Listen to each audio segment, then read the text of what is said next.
Hello, I'm Adrian Crawford. Welcome to Williams Crawford, Passion for Porsche. I'm going to take you into the restoration and show you a couple of really interesting things going on in there. One of which has driven 1,300 miles from Hungary to be here and let us have give his car a little refresh. I'm going to show you some stuff in the showroom, some classics, some moderns, and some things that I think are really good modern collectibles. So follow me for that one, and then I'm going to take a peek in the workshop and see what they're up to. So follow me and enjoy the walk around. Let's head off to restoration and see. I want to show you some great stuff that's going on in here. Sorry about the wobbly camera, it's me rushing around. Okay, morning Graham. Right, first off is this 911 that's coming back together beautifully. It was originally a 2.5 ST replica race car, and now it's going back on the road, and we've just done the engine and it's looking lovely with the lightweight tinware and cowl and twin spark and dual this massive distributor. Just looks utterly wicked. Really pleased with that. How long do you think it is, putting you on the spot, before we see it going up the road? I could put a seat in it and have it off the road in a couple of days.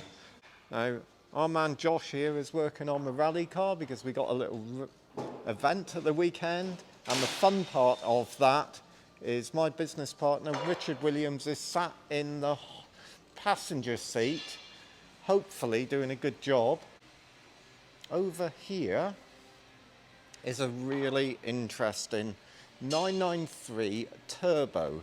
Originally, morning Harry, I sold it to a customer in Hungary, and he's just brought it something over 1,300 miles back to us for some maintenance work. Okay, now back into our showroom, and I'm going to start with 356. This is a 356C, so this is one of the later cars. You can see that the bonnet is sort of flatter across here when we'll compare it to an earlier car, and it carries the fuel cap just like a 911 in the wings. So this is a really nice car. I believe it's a matching numbers example, and as such this car will probably be, I'm guessing, sort of 80 to 90,000. This is a 59A and has had a superb restoration carried out nearly, well, something in the order of 10 years ago now, and the owner had travelled 25,000 miles across all over Europe going to events, and these cars are surprisingly good and durable. This one in particular, not 100% original because it's had disc brakes added, dual line disc brakes for a bit of extra safety, slightly more horsepower than standard, 12-volt electrics. It's had some sort of convenience and safety things done, and we're very impressed with this car. And I hope you can see the colour, which is a sort of grey with a hint of sandy brown in it. It's really nice. So that's 356. Next I'm going to take you on to classic 911, and I'll take you from the oldest one that we've got at the moment. This is a 1970 911T, supplied in Texas originally. So 1970. That makes it a 2.2 on carburetors and a dog leg. So first is across and back, a dog leg 5-speed gearbox. Now this is a 72. This is in light ivory. So for 72, the signature is the side oil filler cap, which was quickly deleted for the 73 model year. It's also a 911T, but now is a 2.4, and this particular car is MFI, which made it mechanical fuel injection, made it pick up a bit better, gave it a little bit more performance. A largely standard car with a few nice little tweaks. It's got an S valance in it, sort of with a little lip spoiler, and it's got the stripes on the bonnet. 5-speed gearbox. Now it's a 915 gearbox with a conventional H pattern and black replica Recaros in there, which would be period sort of correct. And again, it's a needs nothing car. Again, in 1972, so it'll have the side oil cap. This time it's a 2.4E, not a 2.4T. It's a Targa, and this will have the mechanical fuel injection, but more horsepower from the engine. Now, one last one to show is another 911E. Again, you can pick out it's a 72. This is Albert Blue. Really, really attractive colour combination because it's got sort of like a barley-coloured interior with replica Recaros. Done very, very nicely. Can take you right back into the 70s. Well, I said I'd show you some interesting, more modern Porsche. Now, 964 Carrera 2 right-hand drive manual.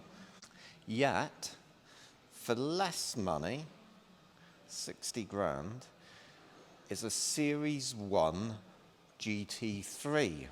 Now this is in the Zanzibar metallic, which is superb colour. So they were true motorsport homologation specials. Now at 60 grand, you cannot even get into a half-decent Integrale or E30 M3. You know, these cars, they built only something like 1,800 of them. Is this right-hand drive. Again, a Series 1 car, this time monthly 400 modifications, so it's faster, sharper, bigger brakes, all sorts of cool kit with this car. Carbon bonnet, lightweight rear screen, and this is £80,000. And again, repeat, they made only 1,800 of these, and only 308 right-hand drives. Is a GT2, and this is a right-hand drive. As a club sport, got the carbon seats, the partial cage, I think you'll get a cut-off switch. This car's on its ceramics. They made 129 right-hand drives, 16 of which were club sports.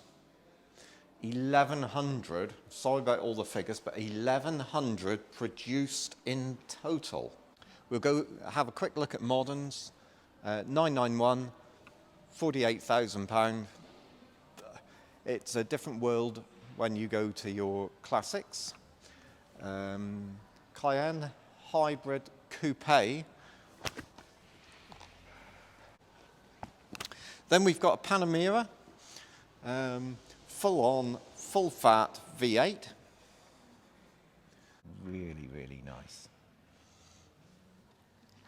And then beside it, for modern man or lady, is the Taycan Turbo S. The colour is wicked. This is a 20. How far have these cars come? We got 1959 over there. And we've got 2020 here. It is beyond belief. Mamba green. Oh, I hope you've enjoyed my little tour of the showroom, and stay with me to see what goes on in the workshop. Mint Green 968, super rare, just preparing it to go out to the customer. And let's see what interesting stuff's going on. Sean has got a Miami Blue 718 in for a little service, looks cool. Mark appears to have a car in 1,000 pieces. Can you put it back together? Yeah, Okay. Tell me what you're doing. it's having new turbos, all new oil feed pipes. To Look at the size of it. That is a big lump of kit. What we got then? A 996 turbo. Yeah. And what happened to it? The customer wanted new turbos, all new. Yeah. The pipes were all seized in, so he's having new oil feed pipes, water coolant pipes to it. Yeah. New turbos. It looks like a massive job. It is fair. Yeah. When will you get it back together? I'm hoping to get it in the car today. Okay. Don't hold me to that, but No. Well, you're on film, so everyone's witness to that. Ian's given a final polish to another sold car. Paul looks like he says, "Are you stealing that stereo, Paul?" Okay. Right, Luke, you also appear to have something in quite a few pieces. What are you doing? So we're currently doing front brake pipes across the front. Yeah. And it's also had IMS. You can see, just put that one in. It's not completely fitted. Is this the ones that are hidden away and they rot on the corners? Yep, so they rot around just down right here, Yeah. around there, and it's the same on the other side, and they're hidden in behind the arch and straight down through the front. So it's one of the things that we do on a service is that we'll take the inner liner off and have a look at the brake pipes because they don't come up on a MOT because they're not seen. Yep, you're not able to see Yet, quite often, they are, rotten. and you don't want your rotten pipes. Well, that's it for me, Adrian Crawford at Williams Crawford, Passion for Porsche.